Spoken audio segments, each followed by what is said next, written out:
প্রিয় ভিউয়ার্স, আপনারা সবাই কেমন আছেন? এই যে আমি রান্নায় বসছি, নিজেই রান্না নিজেই মাঝে সাঝে করে খাই। এবং আপনারা তো সবাই জানেন আমি এখন বিবাহিত হলো ব্যাচেলর।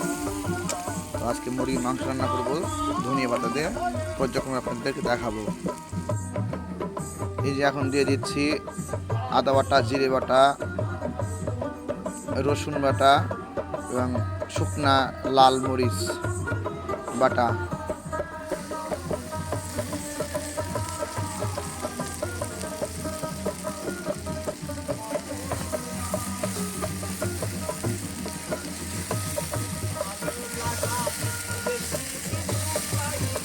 এখন দিয়ে দিলাম একটু হালকা করে পানি বা জল যেটাই বলেন, ধুয়ে দিয়ে দিলাম।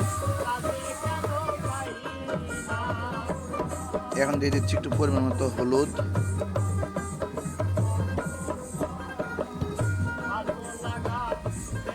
দিয়ে দিলাম কয়েকটা তেজপাত, গোলমরিচ।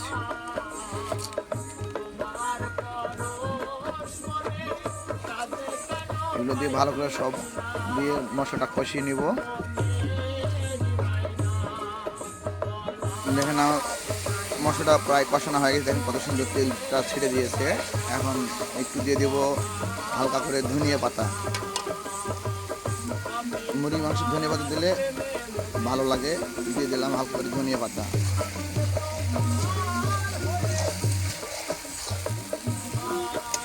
ধনিয়া পাতা দিয়ে হালকা একটু কষিয়ে নিব।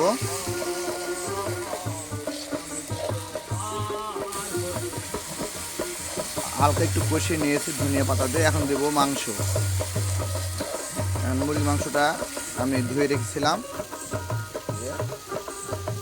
সুন্দর করে ধুয়ে নিয়েছি। এখন দেবো মুরগির মাংস।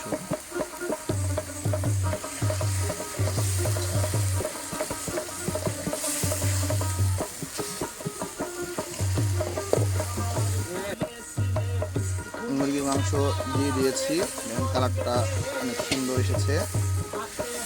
আমি একটু আর কোনো পানি বা জল কিছুই দিব না।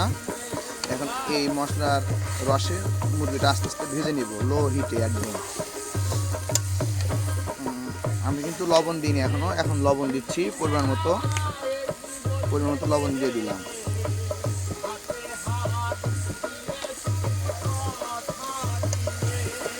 দিয়ে আমি ভালো করে কষিয়ে নিব। দেখেন হালকা করে পানি ছাড়ছে, আস্তে আস্তে পানি ছাড়বে। আমি এখন ঢেকে দিব, এটাকে সুন্দর করে ঢেকে দিব, দিয়ে লো হিটে মাংসটা সুন্দর করে সেদ্ধ করে নেব।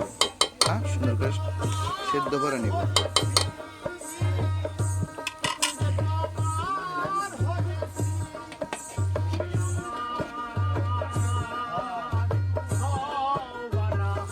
মাঝে আমি একটু কাঁচা ঝাল দিয়েছি, সেটা আপনাদেরকে দেখানো হয়নি, দেওয়াটা দেখতে পাচ্ছেন। কাঁচা ঝাল দিয়েছি এবং মাংসের কালারটা কিন্তু অনেক সুন্দর এসেছে,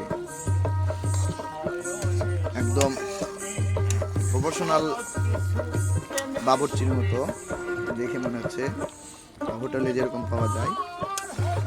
এখন মাংস আমি লো হিটে আঁচের কারণে এখনো মাংস যে পানি বা জলটা এখনো শুকায়নি। এই জলটা শুকালেই মাংসটা একটু তেল দিয়ে ভেজে নিব। এই যে আমার এখন কষানো শেষ, লাইট কম, কারেন্ট চলে গেছে, এই কারণে আপনারা ভালোভাবে দেখতে পাচ্ছেন। তারপর দেখেন আমার মাংস কষানো শেষ, মাংসের তেলটা ছেড়ে দিয়েছে। এখন আমি হালকা করে জল দেব। আপনারা যেরকম দেন, কাঁচা জল দেন বা একটু গরম জল দেন। আমি যেহেতু কাঁচা জল দিচ্ছি, কারণ গরম জল করার ব্যবস্থা নেই এখানে, তো হালকা করে একটু কাঁচা জল দিয়ে দিচ্ছি। আর মুরগির মাংসটাকে বেশি ঝোল রাখলে টেস্টটা একটু কম লাগে, আমি তাই অল্প করে মানে জলটা দিচ্ছি। এই যে আমার মাংসর রান্নার শেষ ফিনিশিং। এখন মাংসটা নামিয়ে নিব চুলা থেকে। মাংসটা হয়ে গেছে, দেখেন মাংসটা কত সুন্দর, একদম মাংসের গায়ে গায়ে গ্রেভিটার একদম গায়ে গায়ে দেখেন। এবং দেখেন গ্রেভিটা কত সুন্দর, মানে ইয়ে হয়েছে, একদম প্লেন হয়েছে এবং দেখেন মাখো মাখো। প্রতিটা মাংসের গায়ে গায়ে যেন মাংস লাগে, দেখেন গ্রেভিটা লেগে আছে। তো ধন্যবাদ সবাইকে আমার ভিডিওটা শেষ পর্যন্ত দেখার জন্য। আমি এখন এরপরে করব সাদা বিরিয়ানি।